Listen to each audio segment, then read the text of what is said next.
Laser लाईटवर बंदी घातली असली तरी यंदा इचलकरंजीतील गणेश विसर्जन मिरवणुकीत काही मंडळांनी अट्टाहास केला। त्यांनी वापरलेल्या लेसर लाईटचा परिणाम आता भोगावा लागतोय। लेसर लाईटचे किरण डोळ्यात गेल्यानं इचलकरंजीतील एका नामवंत टेलरची दृष्टी धूसर झाली आहे। सध्या त्यांच्यावर उपचार सुरू आहेत, तर दुसरीकडे अतिरेकी स्पीकरमुळे अनेकांना कर्णदोष झाल्याची चर्चा इचलकरंजीत सुरू झाली आहे। इचलकरंजीत अनंत चतुर्दशीला निघालेल्या मिरवणुकीत अनेक मंडळांनी बंदी असलेले लेसर लाईट आणले होते। या लेसरची किरणं इचलकरंजीतील एका नामवंत टेलरच्या डोळ्यात गेल्यानं त्यांची दृष्टी धूसर झाली आहे। तातडीनं उपचार झाले नसल्यानं त्यांच्या डोळ्यांची दृष्टी जाईल की काय अशी भीती आहे।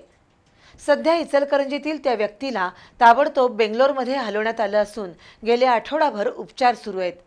त्यासाठी झालेला खर्च आणि डोळ्यांची दृष्टी जाण्याची भीती यामुळे त्या व्यक्तीचे कुटुंबीय चिंताग्रस्त आहेत। अजून किमान 6 महिने डोळ्यांवर उपचार करावे लागतील, त्यानंतर कदाचित दृष्टी येऊ शकते असं डॉक्टरांनी सांगितल्यानं लेसरचा दुष्परिणाम किती गंभीर असतो हे दिसून आले।